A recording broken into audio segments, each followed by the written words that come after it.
Hi everyone, I'm Anisha. To know more about my work, you may visit my website tarotbyanisha.com. For those of you who are new to my channel, welcome. I talk everything about astrology and tarot, and we are going to be looking at Cancer's annual horoscope forecast for the year 2022-23. Cancerians, we have an intense year ahead. For those of you who follow astrology, you must have read about the Pluto return that is happening this year. In fact, we're pretty much in the midst of it, as specifically the return happens around February 2022. The entire focus, Pluto is returning to the place from where it started from its inception. Like all of us as individuals have zodiac signs, even countries have the zodiac signs, and this time the Pluto return is happening in the United States. Pluto by far is a very slow moving planet. It takes about 248 years to complete one revolution around the zodiac, and the process lasts for about a decade or so. Personally, I think that the Pluto rumbling started from 2008. That's the time when Pluto entered Capricorn. And this time we have a lot of whether it is political power struggle or it is global and political economic restructuring that is going to be happening. The planet Pluto sits in what we call as a second house, which is the house which we associate with ownership of our money, possessions, innate gifts, self-worth, and just about everything that we value deep. And that is really encouraging us to come to terms with our own sense of self-worth. That is, I think, a big Plutonian lesson as well. Also, it sits in the sign of Capricorn. That's the second house as well. So it really doubles down the theme of worthiness over here, because Capricorn is the sign of sea goat, the mythological creature that can climb any mountain, it can swim any sea in its quest to succeed. And often when we have planets in the second house or in the sign of Capricorn, especially when one of those planets happens to be Pluto, we are dealing with a shadow self, which believes that it must work to prove its worth. So believing that it is not enough already, it finds itself in a circumstance after circumstance that demands that it pays a price for something that it actually already owns. So unless something happens to break the cycle and raise our consciousness, the cycle carries on. So let's talk a bit about Pluto, and I'll just give you a context as to why is it that we or there is a lot of trepidation around it, or why is it that we need to be paying more attention. Maybe we need to be looking at Pluto more carefully than we are in actually, especially during this transit. Now, most of the mythological stories that are associated with the planet Pluto are linked to the Greek god Hades, and he's the lord of underworld, and he had a rather tight and unyielding control. And Hades ruled the realm of those who were passing from this world into the next. His name and his myth is all around associated with power, transformation, resurrection, the shadow, the riches of the unseen, life, death, rebirth cycle. And the most Plutonian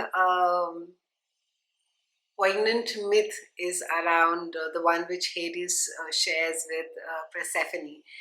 And Persephone, at least by some accounts, she was abducted by Hades to be his wife and to rule the realm along with him.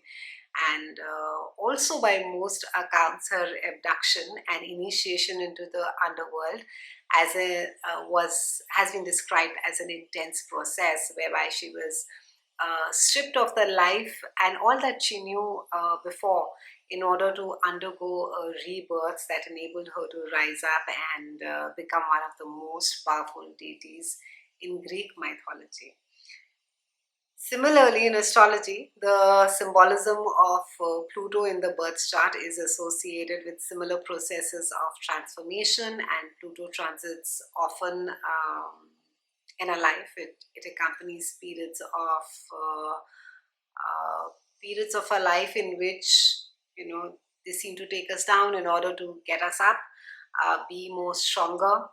And it also seems to demand that we surrender every ounce of our power so that we might remember what it means to own and wield our power responsibly. A lot of heavy stuff and very deep, but this is something that I personally think that we need to really delve upon and see where Pluto is transiting for us, because this aspect is not going quickly away from our charts in the next couple of years soon. For you, the Cancerians, the Plutonian transit is happening in your house of marriage. This is also the house of your business relationships as well. So this is a time where you can experience power struggles, you can experience control issues in your relationships, and generally with people who are close to you in your life, and you may become aware of more and more enemies and people who seem to be working against you. You may have more relationships that come out during this time. You could also be attracting people during this time who are quite obsessive or controlling themselves, or tend to bring out or press the your triggers a lot. How you can survive this Plutonian transit, Cancerians, is that one, of course, is obvious, that you really put your head down and work on your relationship issues while this transit is on.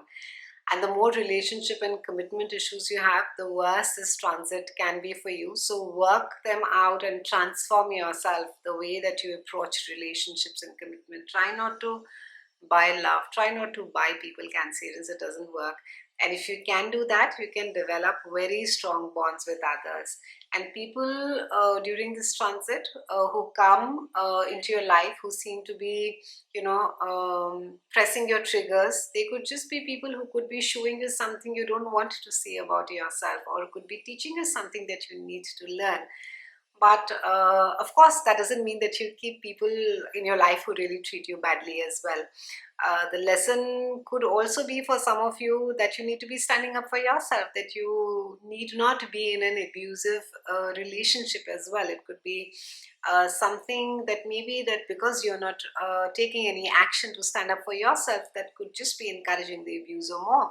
So, also, I would like to mention that this transit can be more prominent in your life when you have, if you have another transit that is there in the same house of relationships. So, if there's a hard aspect to a Saturn or a Uranus, then there is something that you need to be really concerned about. We also have Venus that is retrograde in the same part of your chart, and it carries on being so till about end of January 2022.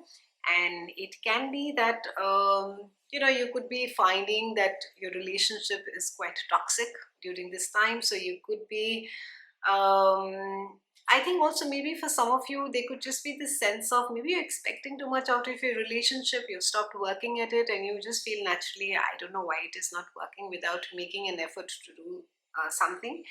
And also, it can be that for some of you, you could be asking something out of a relationship that you do not really need, but you could just still be asking for it and not be satisfied by it. If you depend on habit, relationships tend to cloy for, it is only what you know, what you want right now, that ultimately fits the bill. So be willing to spend some time, whether you are winnowing your relationships, keeping what really works and letting the rest pass. And when things are clearly stated from both the sides as to what is it that is really required, is when really the magic begins, and life can begin then. Around April 30th, we have a solar eclipse that is there in your house of friendships, and it is joining Uranus that is already there. And so a lot of focus this year is going to be around, rather the eclipses for you is going to be around your friendships and around your love life and creativity as well. So you could be spending a lot of time with friends. It could be that some of you have made new friends and you'll be You'll be feeling quite honest with them, and any new acquaintance that you may meet during this time, and this may endear them to you. For your close friends, you may find yourself being more emotional than usual, but it's quite all right. Cancerians, let it out. Maybe they might be more responsive than you think them to be. So be social, both personally and professionally, and broadening your network of friends and business associates can be quite prosperous during this time as well. Great time to be joining a new organization. And especially if there is a project, if it's a collaboration, then a great time to be doing that as well. For a lot of you, you could be interested in those who are really different from you, or the energies also around being more tolerant, being more collaborative during this time.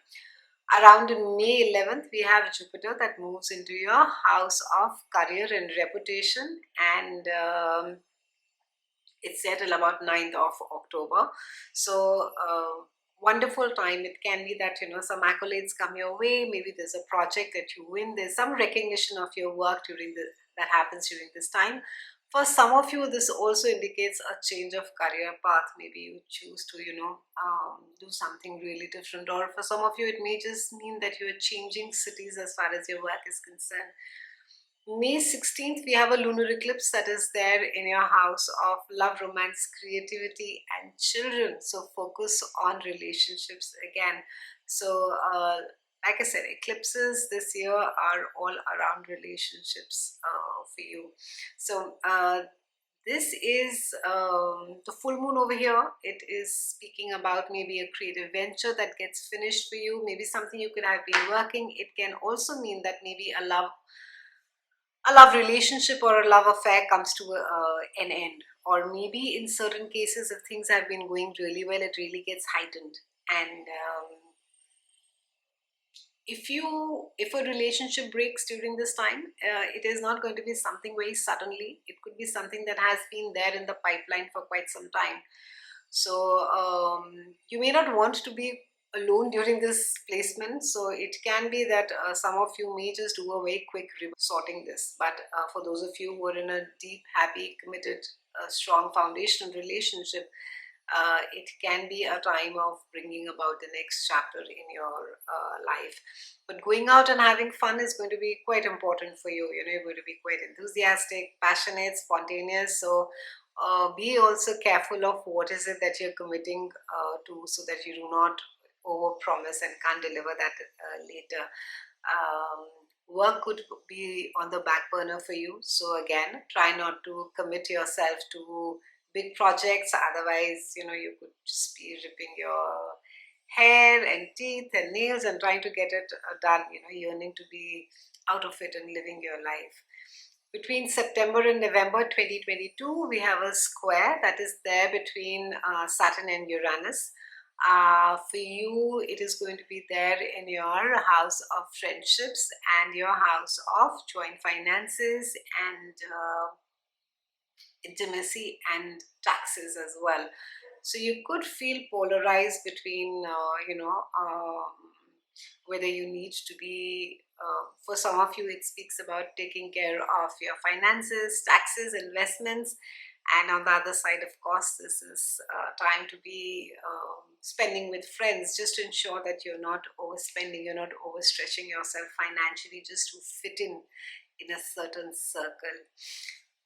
We have Mars that goes retrograde in Gemini on October 31st, and this is there in your house of behind the scenes. And this is a time where you could experience some blockages or frustrations, that could literally come from mysterious sources. It could almost be that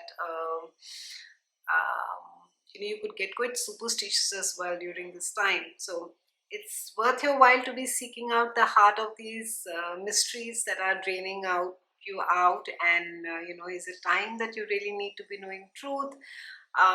Could facing the truth set you free and assert your need for a retreat during this time, seclusion and spiritual time time in can turn your attention inward. Stop, I would say, chasing the external forces and pointing a finger at others and blaming external forces for whatever it is that could be causing all of this, Cancerians. It's been a pleasure speaking with you. I'll see you again soon, and thank you so much